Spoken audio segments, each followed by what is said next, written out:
que vimos, que estudiamos? ¿Cuál terminamos? Deuteronomio, ¿verdad? Que viene siendo el último libro de la primera división de la Biblia. ¿Sí? ¿Cuál es la primera división de la Biblia? ¿Cómo se le llama a esa primera división? Pentateuco. Pentateuco habla de 5 libros, ¿verdad? Que son los 5 libros de la ley, y también conocido como el Torah, ¿verdad? Cuando ustedes estén estudiando, viendo que encuentran que el Torah dice que está refiriéndose, la palabra Torah es el hebreo de la ley. Entonces, son los 5 libros de la ley. Siempre es importante que recordemos nosotros y aprendamos ¿qué es eso? Una pelota de la América, ¿verdad?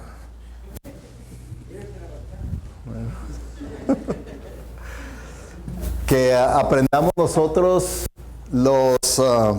las divisiones de la Biblia. Ahorita vamos a ver las divisiones del Antiguo Testamento, porque estamos en el Antiguo Testamento. Esas divisiones, el Antiguo Testamento tiene 5 divisiones. ¿Okay? 5 divisiones. La primera es los 5 libros de la ley, el Pentateuco. Y una de las maneras, todavía recuerdo cómo nos lo enseñaron en el seminario. Y pues cuando estoy hablando de cuando fui al seminario, hará que unos 100 años atrás, por ahí, ¿no? Mucho tiempo atrás. Y es, ¿verdad? Tenemos el Pentateuco. Empezamos con 5 libros de la ley y luego 12 libros históricos y luego 5 poéticos, 5 profetas mayores y 12 menores. O sea que es 5, 12, 5, 5, 12. 5, 12, 5, 5, 12. Si empiezan ustedes a pensar en eso, va a ser más fácil que recuerden, ¿ok? Son los 5 de la ley, ¿ok? Y luego los 12 históricos, y luego los 5 que son de sabiduría, de poesía, los poéticos, y luego los 5 profetas mayores y los 12 profetas menores. Ahora, ¿por qué se llamarán profetas mayores y profetas menores? Profetas mayores quiere decir porque son profetas viejitos y profetas menores porque son jovencitos. O profetas mayores porque son de mayor importancia y profetas menores porque son de menor importancia. ¿O por qué pues? Ustedes escojan uno o díganme, usted está mal, los dos están mal. ¿Cuál es la razón por la cual son profetas mayores y profetas menores? Bueno, la razón es porque profetas mayores quiere decir que son libros más grandes, muchos capítulos. Profetas menores van a encontrar que son hasta 2, 3 hojitas nada más, que hasta van a batallar para decir, ay, ¿dónde está Abdías? Se me va. Pues sí, pues no, con que le dio vueltas y se brincó 2, ya se brincó el libro, ¿verdad? Entonces, por eso se llaman menores, por su contenido que es poquito. Y los mayores, como por ejemplo Isaías. Uno puede ver un comentario de Isaías, puede estar en 3 o 5 volúmenes, porque es un libro, el libro de Isaías es un libro grande, muchos capítulos. Y un comentario, por ejemplo, de Jonás o de Abdías, es un solo volumen chiquito, porque no es mucho lo que hay que comentar en el libro, porque es un libro pequeño. Entonces, aprender estas divisiones. Y hemos terminado con la primera división, Pentateuco, y entramos a los libros históricos. ¿Y cuál es el primer libro histórico? Josué, ¿verdad? Ahí pueden ver ustedes Josué, y ese es en el que vamos a ver, ¿verdad? Bueno, el libro de Josué fue escrito entre los años 1405 y 1385 antes de Jesucristo. Ahora, ¿quién escribió el libro de Josué? ¿Quién escribió el libro de Josué? Porque, ¿quién escribió el Pentateuco? Moisés, ¿verdad? Moisés. Pero ahora el libro de Josué, ¿lo escribiría Moisés? No, porque ya vimos nosotros, en el último libro que vimos, Deuteronomio, en el último capítulo de Deuteronomio, que murió Moisés, ¿verdad? murió Moisés. Y el Señor lo enterró. Entonces, ¿quién escribió el libro de Josué? ¿Sería yo? ¿Qué dicen? Pues, por como se ve, puede ser que sí, ¿verdad? Pero miren, vamos a ver lo que dice la Biblia. Ahí mismo en Josué 24:26 dice, y Josué registró estas cosas en el libro de la ley de Dios. Luego tomó una piedra grande y la colocó debajo del roble cerca del lugar santo del Señor. Entonces es Josué, el escritor. ¿Quién es el autor del libro de Josué?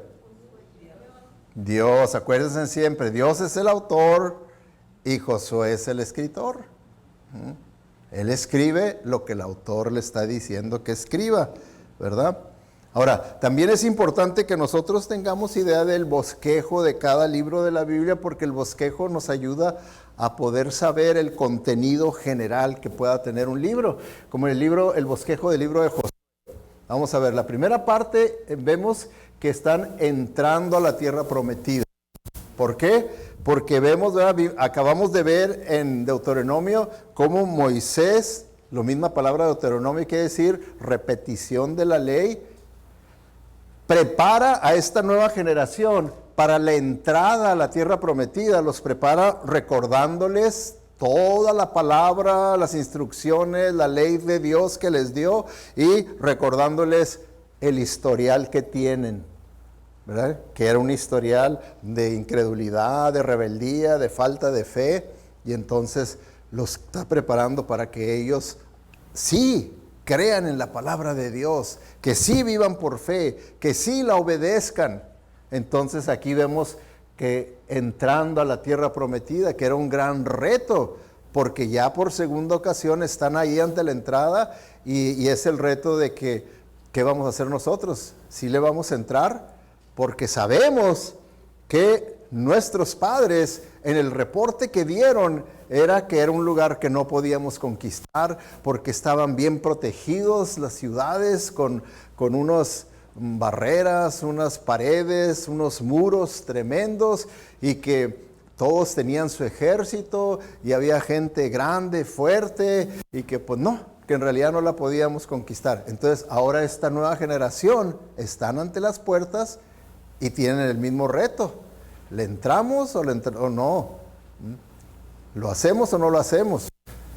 Y como Dios es bueno y misericordioso al dar otra oportunidad, esta nueva generación vivió por fe y conquistaron la tierra prometida del capítulo 6 al capítulo 12. Entraron por fe, conquistaron por fe, entraron confiando en el Señor y Dios les ayudó a vencer a sus enemigos.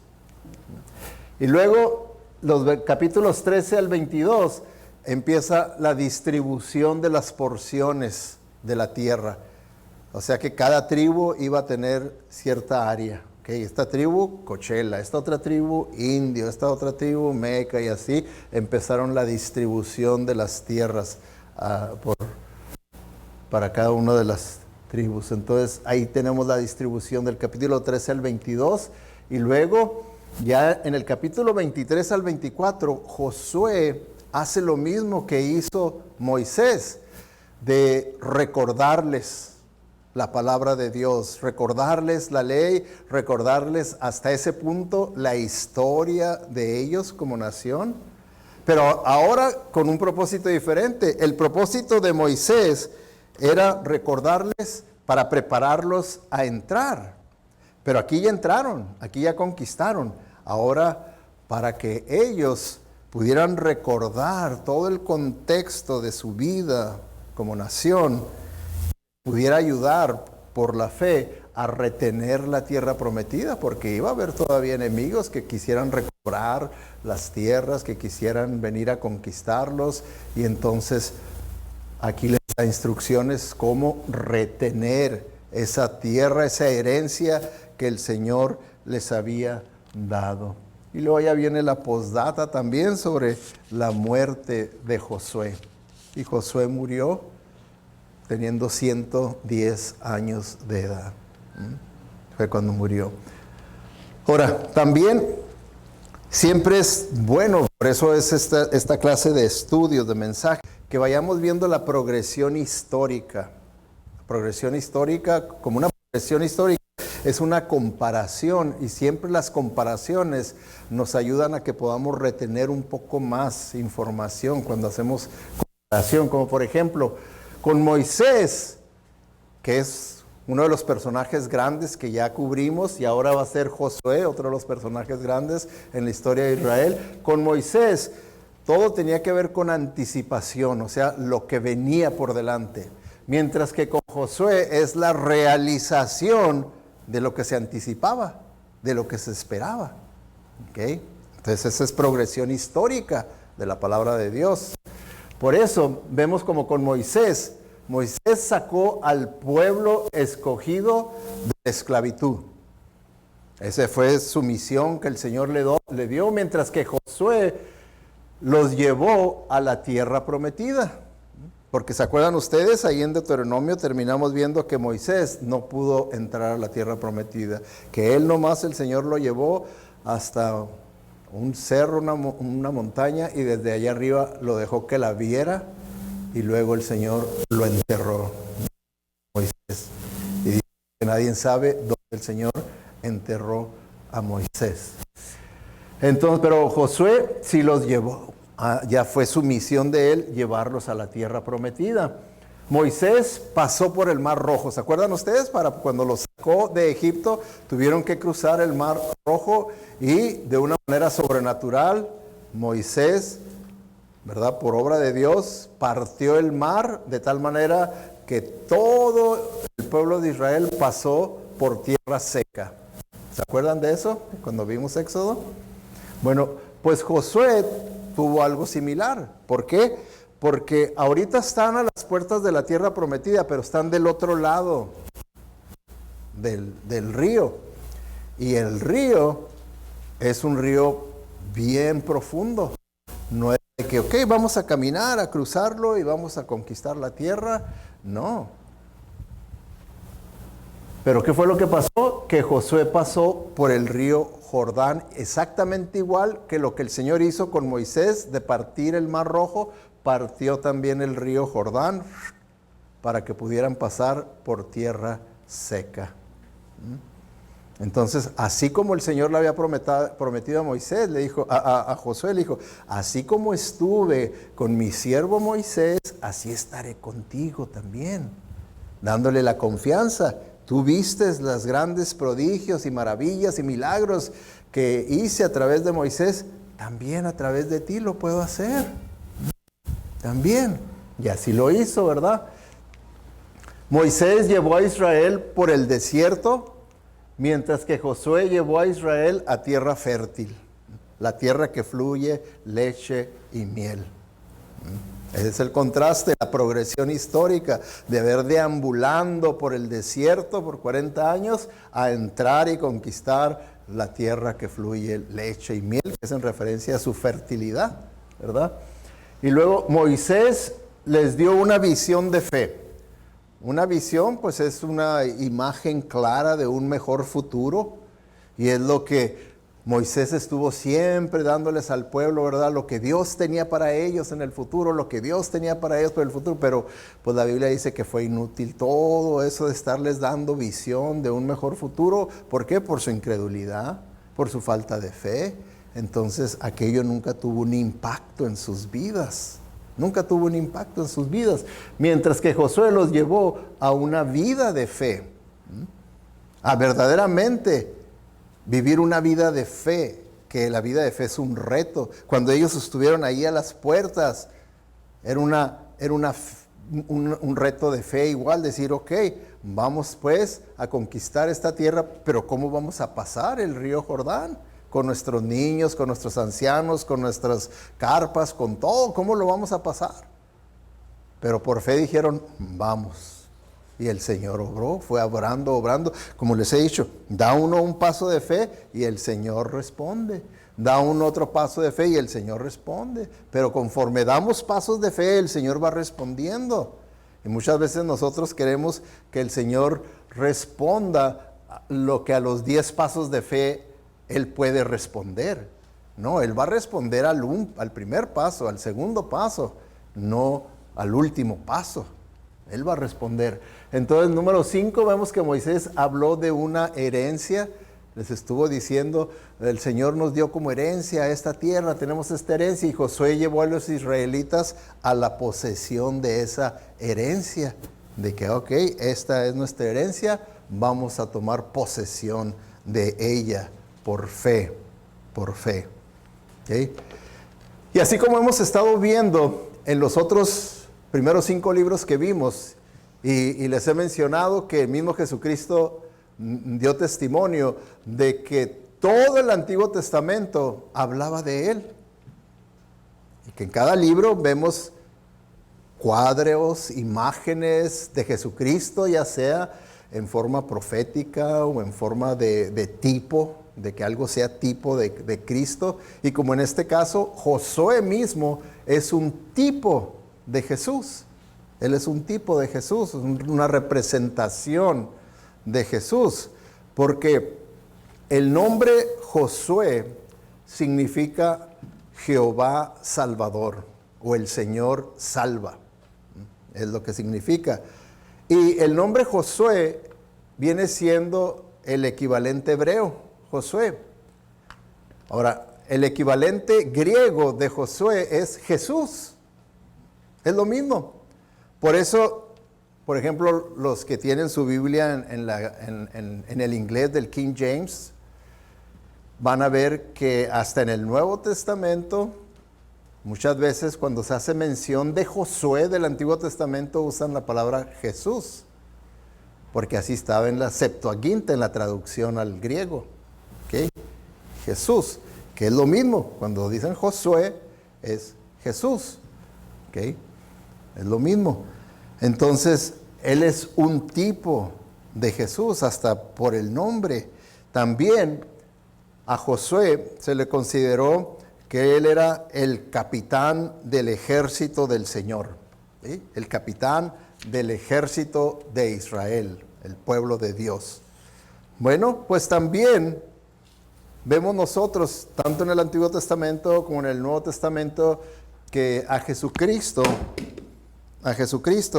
también se le conoce como el capitán de los ejércitos del Señor, el capitán de nuestra salvación, porque así como Josué llevó al pueblo de Dios a la tierra prometida, el José verdadero, el José mayor, Jesús, es el que nos lleva a la tierra prometida también. La tierra prometida, ¿verdad?, es literalmente y simbólicamente. Literalmente, pues es esa región geográfica que conocemos como la tierra prometida, la tierra santa. Geográficamente la puede uno encontrar. Y también simbólicamente es el cielo, la tierra prometida. Y entonces el Josué superior, Jesús, Él es el que nos lleva a que entremos a la gloria, a la tierra prometida, al cielo. ¿Okay? Y Josué tuvo una experiencia en una ocasión. Dice que vio a un soldado con la espada desenvainada y pues vio una imagen, ¿verdad?, muy diferente, gloriosa. Y pues él, al verlo, ¿verdad?, de esas maneras que se impacta, lo único que pudo preguntarle el hijo, ¿estás con nosotros o estás en contra de nosotros? ¿Quién eres tú, verdad? Y entonces este soldado le dice, de ninguno, respondió, me presento ante ti como comandante del ejército del Señor. Entonces Josué se postró rostro en tierra y le preguntó, ¿qué órdenes trae usted, mi Señor, para este siervo suyo? Se dio cuenta que era una manifestación de la segunda persona de la Trinidad, o en una preencarnación, Jesucristo manifestándose a Josué para darle ánimo, para darle dirección, darle fortaleza, para que pudiera cumplir con la misión que Dios le había dado.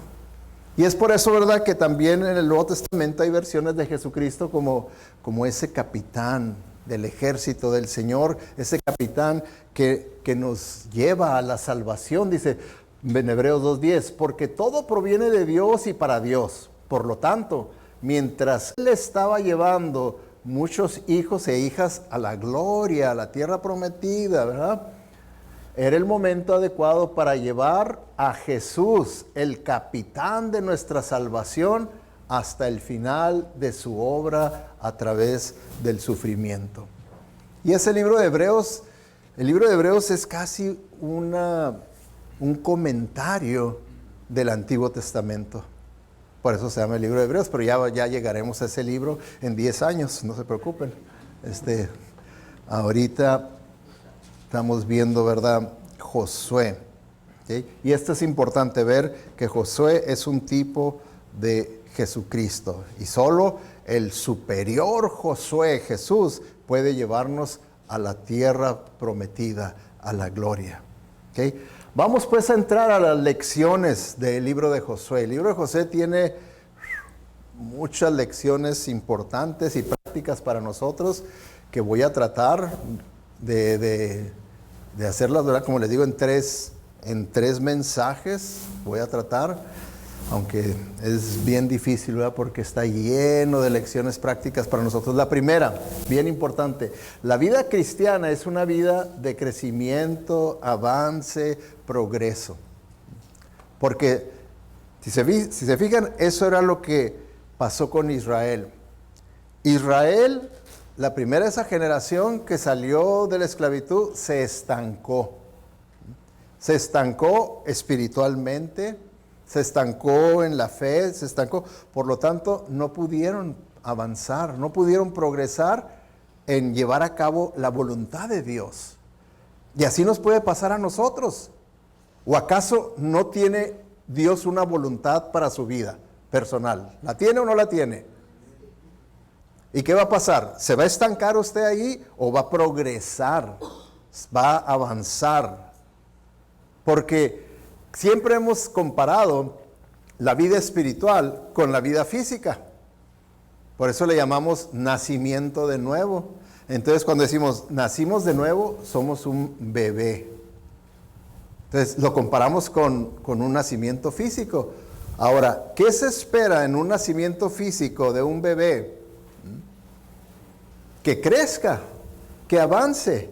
Y conforme crece y avance, pues va a tener más responsabilidades. Va a tener más responsabilidades, ¿verdad? Porque, ¿qué responsabilidades espera usted que tenga un bebé recién nacido? ¿Cero o muchas? Ni una, ¿verdad? No espera usted que tenga ninguna responsabilidad. Pero de un adolescente, ¿verdad que ya espera más responsabilidades? Y ya de un joven y de un adulto, ¿verdad que ya empieza a crecer las responsabilidades? Bueno, así en la vida espiritual también.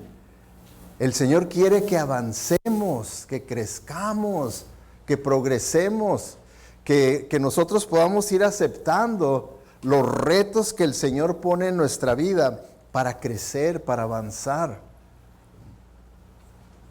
Y entonces el Señor nos va haciendo llamados para que nosotros podamos crecer. Fíjense, como Josué, que es ahorita nuestro ejemplo que estamos siguiendo, vemos en él esa progresión en su vida de Josué, porque Josué fue primero un esclavo, él fue de los que salieron de Egipto.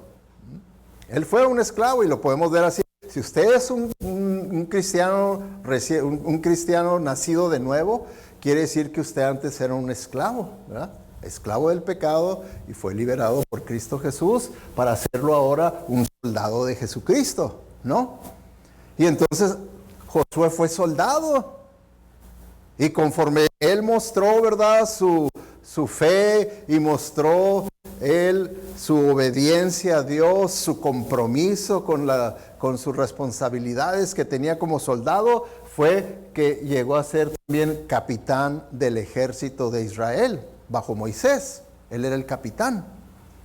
Pero también por lo mismo, por ver su responsabilidad, su fe, su obediencia, su madurez, entonces el Señor lo escogió para que pudiera él ser el comandante en jefe del ejército del Señor, tomando el lugar de Moisés. ¿Se fijan ustedes su progresión de él? Y así es como nosotros tenemos también que ver que la vida cristiana es de progresión, que no podemos ni debemos quedarnos estancados. Ahora díganme ustedes, humanamente hablando, ¿qué es más cómodo? ¿Estancarse o progresar? Sinceramente. Estancadito, ¿verdad? Ahí en parking. Sí, en parking no se gasta gasolina, ¿verdad? Pero en drive, en la D, pues hay que hacer el esfuerzo, ¿verdad? Y andar manejando y a ver si no me chocan y ya se está acabando la gasolina y ya anda uno, pero está avanzando, ¿verdad? Entonces, en la vida cristiana tenemos que ver ese reto que el Señor constantemente nos está haciendo. Y entonces, estas oportunidades para pasar de una etapa de crecimiento a otro, el Señor, de la manera en la que lo hace, es usando medios. Recuerdo los medios que el Señor usó. Cuando salí de la esclavitud, que el Señor me salvó, pues le entré a ser soldado. Y lo primero que el Señor puso en mi corazón, mira cómo está descuidado el jardín de la iglesia, Entonces dije, bueno, pues yo voy a encargarme del jardín de la iglesia.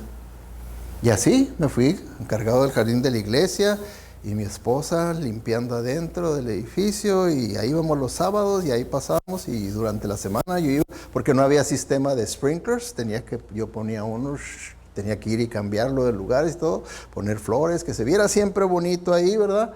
Porque estábamos representando al Señor. Y empieza uno, ¿verdad?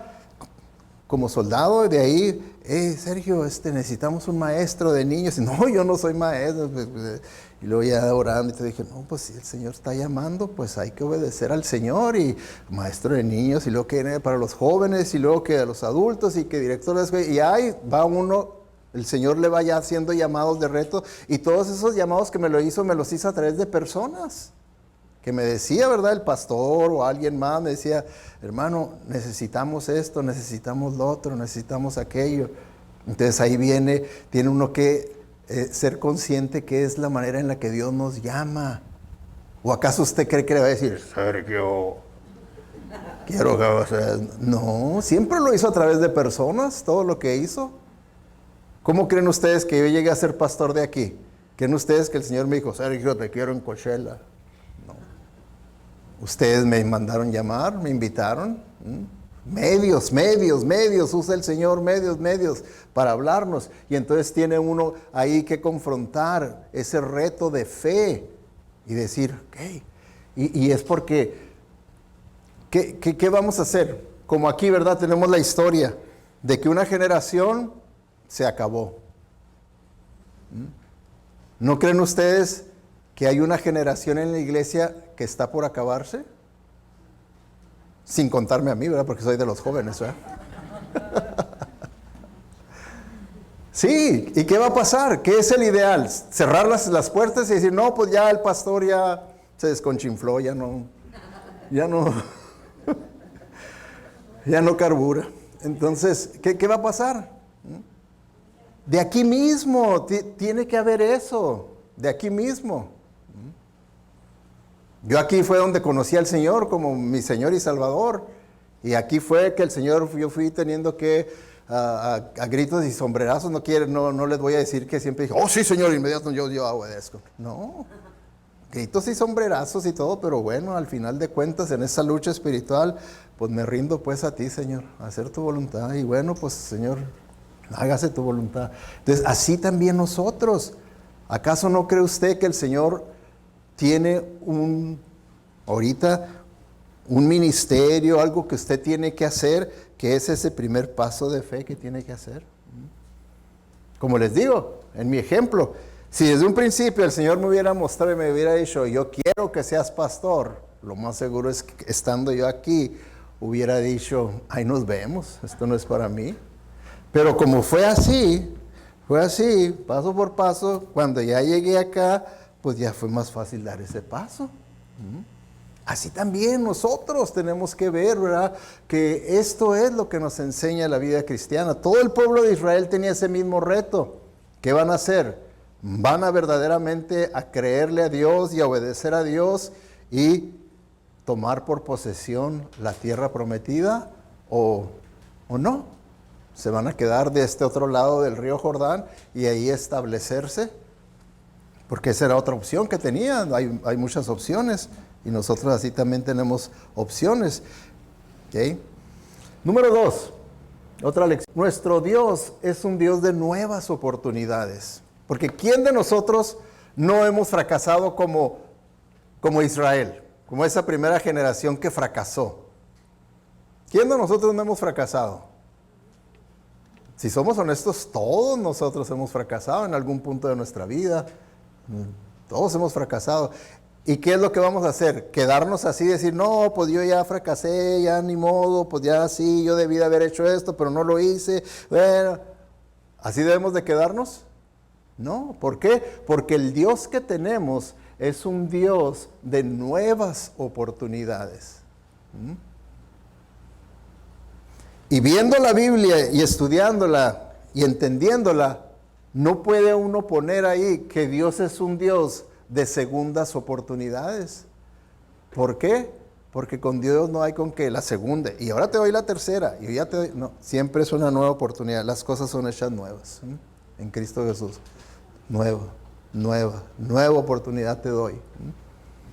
Yo te quiero usar, yo quiero que cumplas con lo que originalmente pedí de ti, así es que nuevas oportunidades. Y entonces, en la vida cristiana no hay el de echarse atrás, e ir en reversa,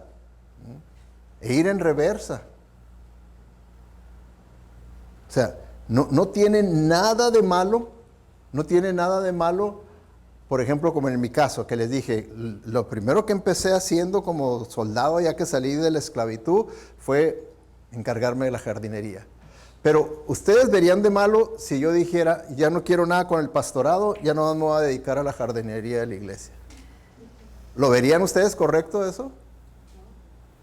No, porque dirían, pastor, ese es su don, la enseñanza, a eso lo llamó el Señor, y para eso lo equipó el Señor, eso es lo que usted tiene, ¿verdad que eso me dirían? No que sea algo malo hacer la jardinería, no, la hago en mi casa. O sea, no tiene nada de malo eso. Lo que les estoy diciendo es que en el orden bíblico son retos para que nosotros tengamos mayores responsabilidades. ¿Por qué? Porque crecemos en fe, crecemos en carácter. Y por lo tanto, ese fe más fuerte, ese carácter más establecido, requiere un reto mayor. Y está capacitado para un reto mayor que se tiene que tomar por fe, no por vista. Por fe se tiene que tomar. ¿Por qué? Porque por vista, pues muy fácilmente también el pueblo de Israel pudiera una vez más concluir como la otra generación de que no podemos conquistar esta tierra. Porque la generación pasada trajo una lista de por qué no podían conquistar la tierra. Los espías que trajeron reporte negativo dijeron, miren, están bien protegidos y tienen ejércitos y ya están establecidos y ellos conocen el terreno mejor que nosotros. Y bueno, trajeron una listota grande del por qué. Y además dice, muchos de ellos están grandototes, son del NFL, del NBA, no, hombre, que nosotros somos unas hormigas junto a ellos y sacaron toda clase. Entonces, esta otra nueva generación pudo haber dicho lo mismo. No estaremos cometiendo un error, no tendrían razón nuestros padres de que es más sabio, mejor, ¿para qué nos metemos en estas broncas? Mejor vamos a establecernos acá en este otro lado pacíficamente, y ¿para qué vamos a exponer a nuestras familias? ¿Se fijan lo que es vivir por vista? Vivir por vista es ver lo lógico, lo que me conviene, lo que no me requiere sacrificio, lo que no me requiere reto. Y vivir por fe es un gran reto.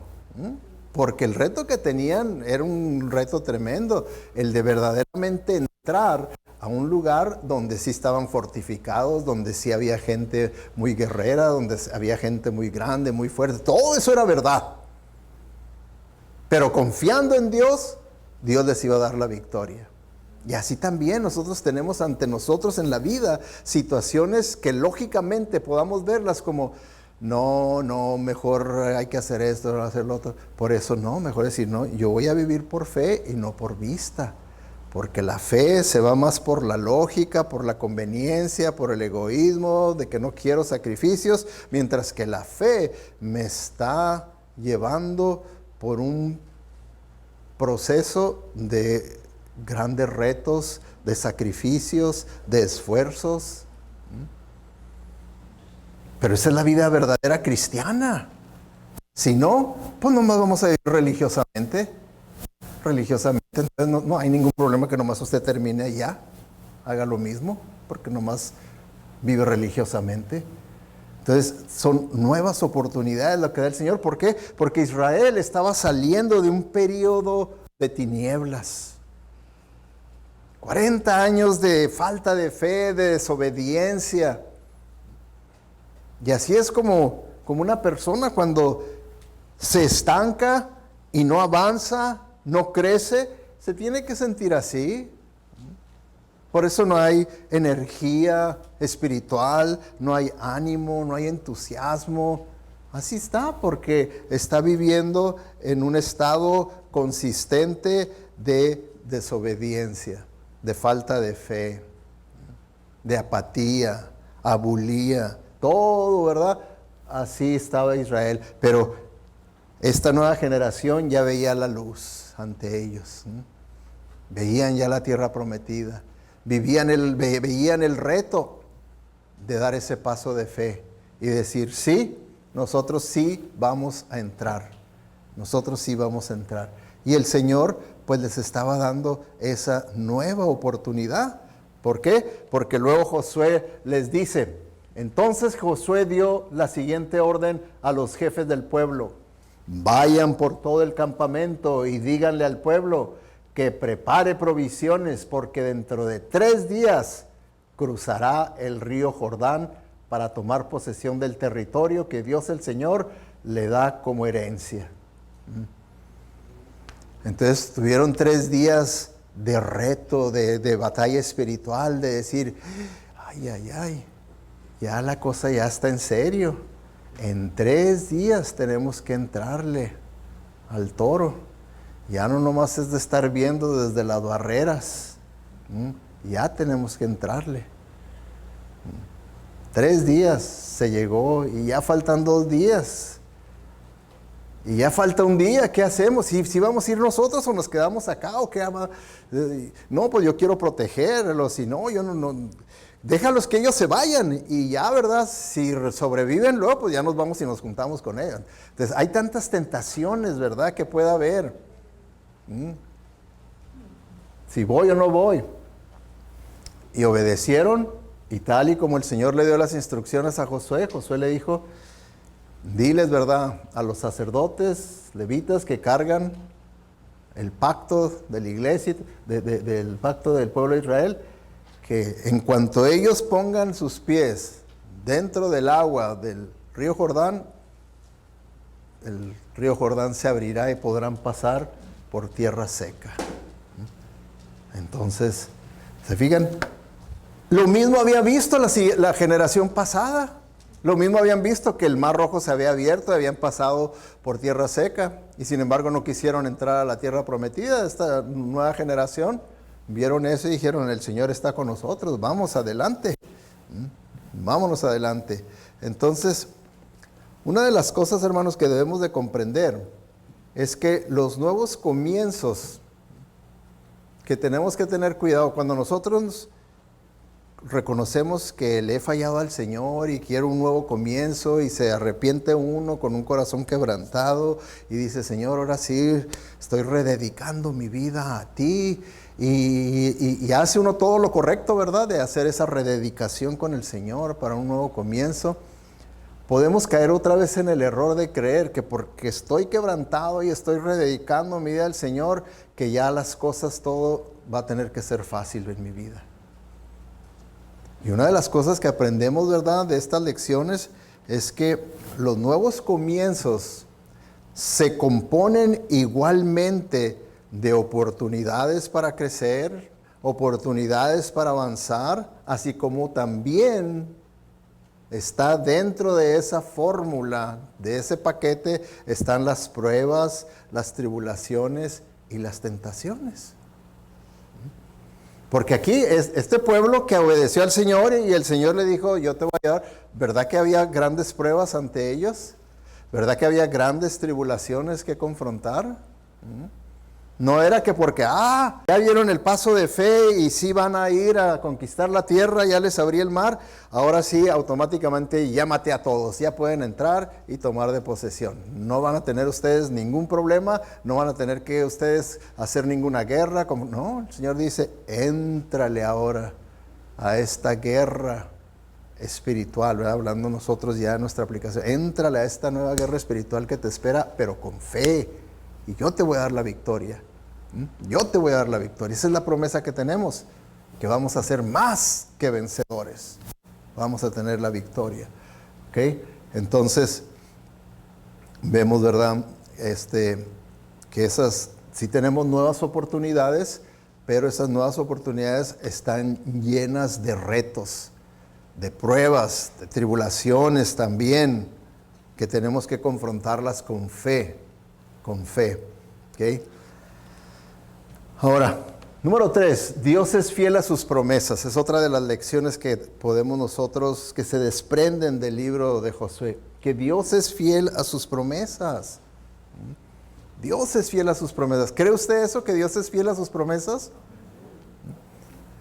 Cuando nosotros las creemos, entonces las vamos a vivir, las vamos a obedecer. Porque miren lo que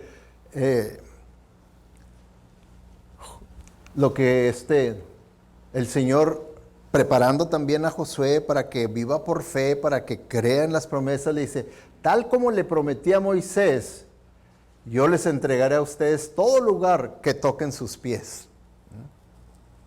Está diciendo, ahí donde ustedes entren, a esa sección, si ustedes entran a Coachella, Coachella es suya. Si ustedes entran a Indio, Indio va a ser suyo. Si entran a la Quinta, Quinta va a ser suyo. Donde ustedes pongan sus pies, yo se los voy a dar. Yo les voy a dar la victoria ahí. ¿Okay? ¿Lo cumplió el Señor sus promesas? ¿Sí o no? Es más, fue el pueblo de Israel que no conquistó todo lo que el Señor les había prometido. Les faltó mucho territorio, pero el territorio que pisaron, ese sí se los dio. Lo que no conquistaron fue porque no pisaron territorio allá. Porque cuando uno ve exactamente lo que incluía la tierra prometida, del norte, sur, este y oeste, quien al final de cuentas vino conquistando todo ese territorio prometido fue el rey David. Fue el que al final de cuentas vino conquistándolo. Pero aquí, Josué, no, pero lo que pisaron, lo conquistaron. Ahora, cualquiera podría poner en duda la promesa, ¿verdad?, que Dios le hizo a Moisés y decir, sí, pues estás usando a Moisés porque pues es nuestro difuntito, ¿verdad?, que acaba de morir y esto y lo otro. Pero no, la promesa que el Señor dio de darles esa tierra prometida fue 500 años antes que este evento en el que están por entrar a la tierra prometida. Por eso vamos a transportarnos hasta Génesis, 500 años antes, y se la está haciendo a Abraham. A Abraham le está haciendo la promesa. Fíjense lo que le dice. El Señor le dijo, ¿verdad?, a Abraham, debes saber que tus descendientes vivirán. Y fíjense, qué promesas tan tremendas. Le está diciendo a Abraham que no tenía ni un hijo y que no podían tus descendientes. Era como para decir, ay Señor, ni tengo hijos. ¿Cuáles descendientes hablas? Dice, tus descendientes vivirán como extranjeros en tierra extraña, donde serán esclavizados y maltratados durante 400 años. Y le da exactamente el número de años, y exactamente ese número de años fue lo que estuvieron esclavizados en Egipto. Dice, pero yo castigaré a la nación que los esclavizará, y luego tus descendientes saldrán en libertad y con grandes riquezas. ¿Sucedió eso? Sí, lo vimos en el libro de Éxodo. Las promesas de Dios se cumplen detalladamente, exactamente como lo dice. Y luego le dice en el versículo 16, 4 generaciones después tus descendientes volverán a este lugar. Este lugar es donde estaba Moisés, donde estaba Abraham, que era la tierra prometida. Entonces le está diciendo, 4 generaciones después tus descendientes volverán aquí a esta tierra prometida a tomar posesión de la tierra. Porque antes de eso no habrá llegado al colmo la iniquidad de los amorreos. O sea que Dios tiene su tiempo para todos. Tuvo su tiempo para bendecir a Israel y tuvo su tiempo para traer juicio contra los amorreos. Cada quien tuvo su tiempo. El Señor lo tiene. Entonces vemos, ¿verdad?, que Dios cumple sus promesas. Dios las cumple. Y es algo que nosotros tenemos que tener fe. Y así, ¿verdad?, como Moisés, Jesús nos liberó de la servidumbre, de la esclavitud del pecado. Y como Josué, Jesús nos llevará a la tierra prometida eterna, a la gloria, al cielo. Bueno, vamos a terminar con el número 4, el tiempo se nos está acabando. Una otra lección que se desprende de este libro de Josué es: confía en la palabra de Dios. ¿Por qué creen que Moisés insistió tanto en Deuteronomio en tener que repetir otra vez toda la ley para que confiara esta nueva generación? Ya que la antigua generación habían fallado en confiar en la palabra de Dios, se la repite. Para que confíen y vivan por fe, y vivan por fe. Y hay que confiar en la palabra de Dios, pero pues para eso hay que meterse a la palabra de Dios. Para lo que les decía, aprovechen. No hay más que un capítulo que tienen que leer de Josué cada día. Junten a su familia al final del día y digan, ok, vamos a leer el capítulo 1 de Josué. Lo leemos. Cualquier cosa que quieran comentar del libro de Josué, terminamos en una oración y acostarnos. Un capítulo al día y van a terminar todo el libro cuando terminemos el libro aquí. Entonces, confía en la palabra de Dios, que era muy importante. Fíjense, de tal grado que el Señor Dios le dice a Josué, mira, la clave del éxito va a ser esta. Si tú quieres tener éxito en esta llamado que te he hecho, en este ministerio que te he dado, en esta comisión que te he hecho, mira, esto es lo que tienes que hacer. Le dice, estudia constantemente este libro de instrucción. Eso luego en el principio, en el capítulo 1, versículo 8, le dice, estudia constantemente, no nomás los domingos, constantemente este libro de instrucción. Y luego medita en él de día y de noche, para asegurarte de obedecer todo lo que ahí está escrito. Y solamente entonces prosperarás y te irá bien en todo lo que hagas. ¿Se fijan? Es condicional. Nosotros muchas veces queremos la bendición de Dios, pero no la condición de Dios. Queremos la bendición de Dios, que nos vaya bien, que prospere aquí, esto y lo otro, pero no queremos estudiar la palabra de Dios, no queremos meditar en la palabra de Dios, no tengo tiempo, no queremos obedecer la palabra de Dios, y luego porque Dios no me bendice como yo hubiera querido que me bendijera, entonces culpo a Dios y digo, no, todo esto es mentira, esto es nomás un lavacocos, en realidad no funciona, no sirve, y terminamos siendo engañados por nuestra propia carne, por nuestro propio egoísmo, nuestra falta de fe, nuestra falta de obediencia, terminan matándonos espiritualmente, estancándonos. Y terminamos nada más conformes con una vida religiosa. Es todo. Cuando aquí le dice, solamente entonces, ¿No creen ustedes que para Josué era algo bien importante, estando a punto de tener que confrontar tantos enemigos, poderosos enemigos, el entender que era la clave del éxito? Ahora nosotros también tenemos enemigos y tenemos que estar confrontando todo lo que tenemos que... Simplemente ahorita, ¿acaso creen ustedes que no tenemos una guerra espiritual con eso de que quieren que la iglesia esté cerrada?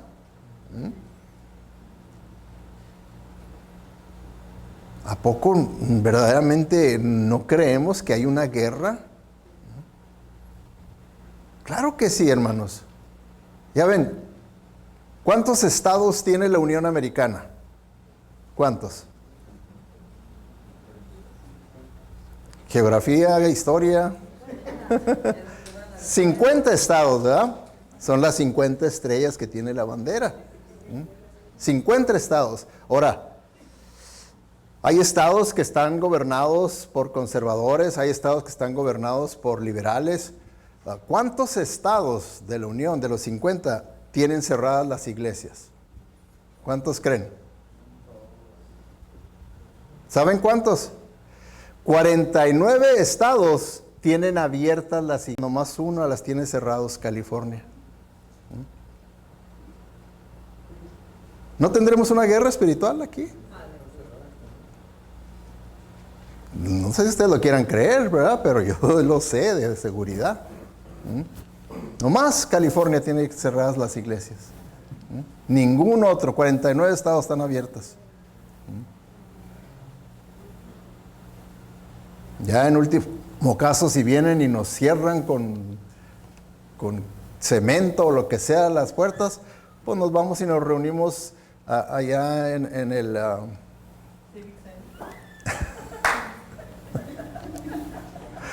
sí. En el agua caliente, ¿verdad? Nos vamos y nos reunimos allá, ¿verdad? Al cabo que ahí deja que haya miles de personas reunidos, ¿verdad? Entonces ahí rentamos uno de sus cuartos grandes y ahí nos reunimos, ¿verdad?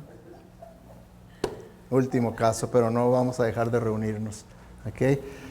Entonces, eso es confiar en la palabra de Dios, confiar en la palabra de Dios. Tenemos que confiar y hacer eso que dice, hermanos. ¿Está usted estudiando la palabra de Dios? Porque acuérdense que yo les he dicho, no se conformen nomás con leer la Biblia. No se conformen con nomás leer la Biblia, estúdiela. Y varias veces que he hecho este énfasis, les he dicho, para eso usted necesita un buen comentario, aunque sea de un solo volumen, que sea un comentario de un solo volumen, que haga comentario breve de toda la Biblia, desde Génesis hasta Apocalipsis. Con eso comienza.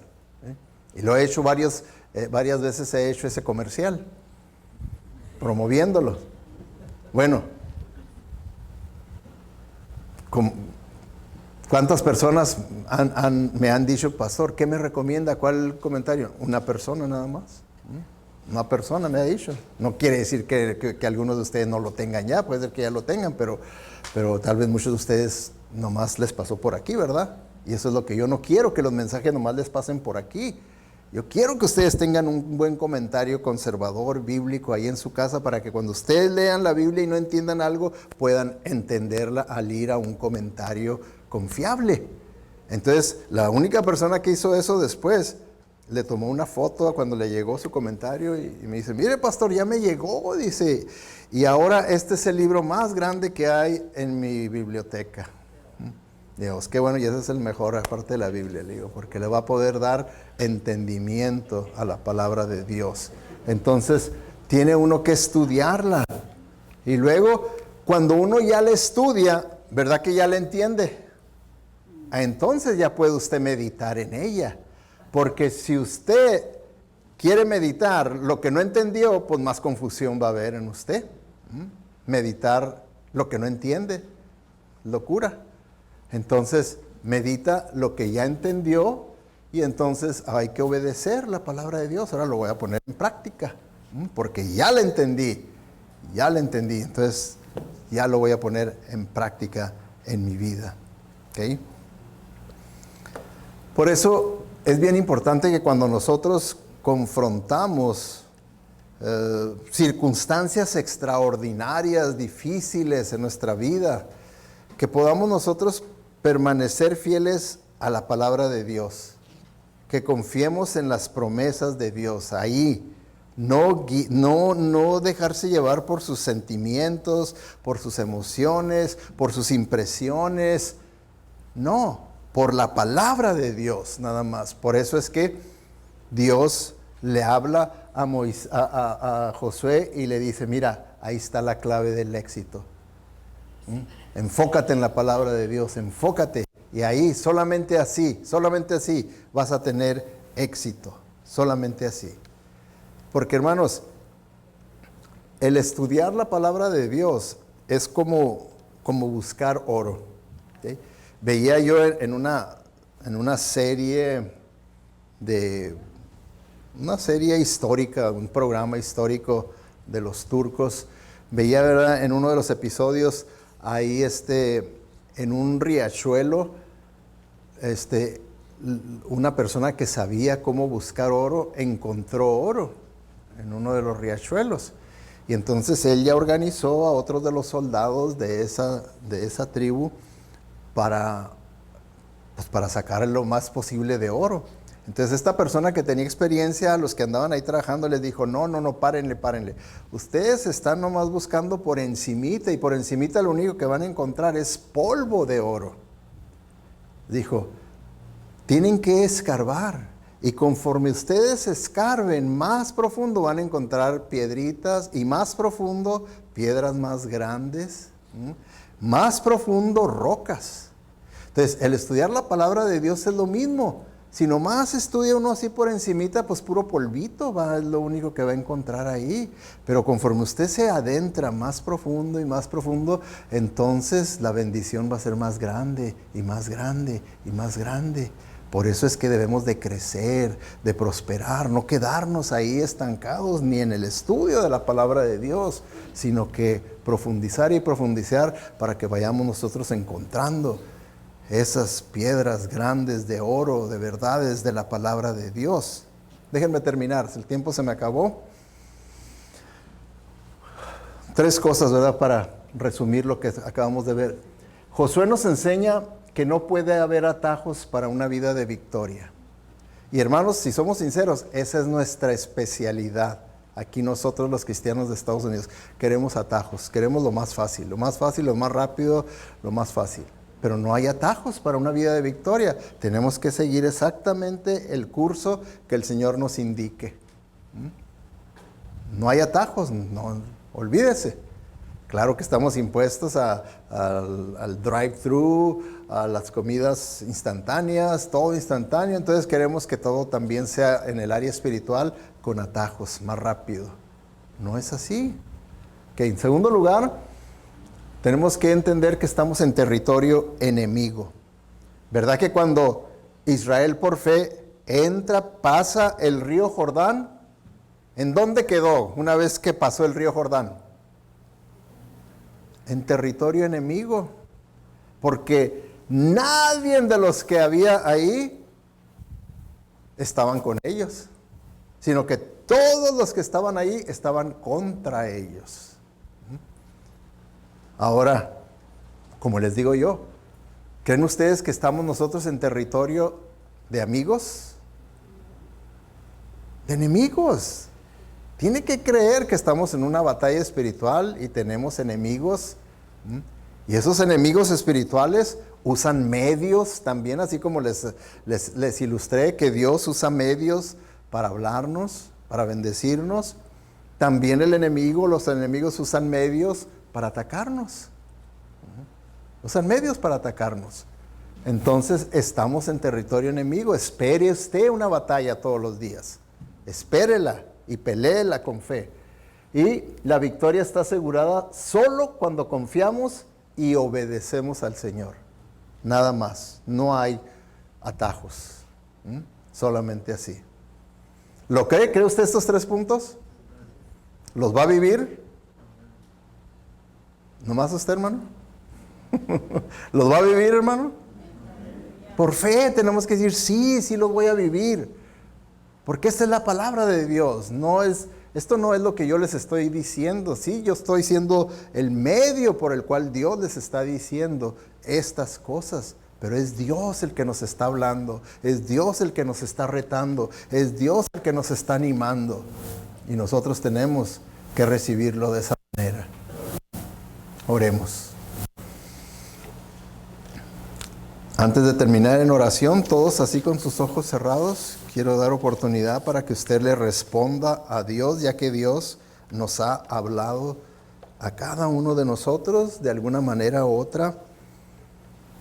Si usted reconoce que el Señor le está hablando para que pueda usted rededicar su vida al Señor, porque sabe que tal vez se ha atorado en algún área de su vida, que tal vez no está viviendo completamente por fe en el Señor, confiando en Él, no en las circunstancias de la vida, no en la lógica humana. Y usted quiere aprovechar esta nueva oportunidad que el Señor le da para comenzar de nuevo una vida de obediencia. Hágalo, porque Dios está a favor suyo. El que usted sienta culpabilidad no quiere decir que Dios está en contra suya, al contrario, Él pone esa convicción, ese sentimiento de culpabilidad, ese sentimiento de fracaso, lo pone porque lo ama y porque quebrantar su corazón para el beneficio suyo, porque Él le está ofreciendo una nueva oportunidad. Si hay algo que usted ahí está llevando al Señor en oración, con arrepentimiento y rededicando su vida al Señor, en señal de que verdaderamente usted va a obedecer al Señor, ahí levante su mano y la baja. El propósito de levantar su mano es para que usted pueda así comprometerse con Dios y hacer ese compromiso con su conciencia de que está en serio. ¿Habrá alguien levantando su mano en alto y la sube? Dios le bendiga, Dios le bendiga, Dios le bendiga, Dios le bendiga. Joven, señorita, Dios le bendiga. ¿Alguien más? Dios le bendiga, hermana. ¿Alguien más? Antes de terminar, Dios le bendiga, hermana. ¿Alguien más? Si usted siente esa guerra interna, no se detenga. Deje que el Señor triunfe en su conciencia, en su voluntad. ¿Habrá alguien más? Dios le bendiga, hermana. Gracias te damos, Padre Celestial, por lo bueno, misericordioso que tú eres, has sido y serás con nosotros, Señor. Gracias porque tú has hablado a los corazones de cada uno de nosotros y queremos, Señor, darte las gracias por esta nueva oportunidad que tú nos das para ser la clase de cristianos que tú quieres que seamos, Señor, que estemos creciendo, que podamos avanzar, que podamos aceptar los retos, las oportunidades, el llamado que tú nos hagas, Señor, nuevos compromisos, que los podamos aceptar, que no demos un paso para atrás, sino siempre para adelante. Gracias por esas oportunidades que nos das, Señor. Queremos confiar únicamente en ti, en tu palabra, en tus promesas, en tu presencia gloriosa con nosotros para saber que tú nos aseguras la victoria si nosotros permanecemos en tu palabra obedeciéndola.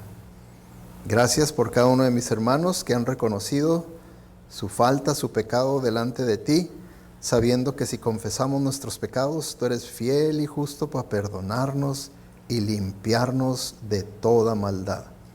Guíanos pues, Señor, a que esto no quede nada más en un momento de emoción, sino que sea una vida de convicción.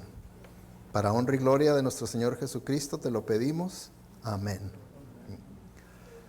Que Dios les bendiga, hermanos, y les debo 5 minutos.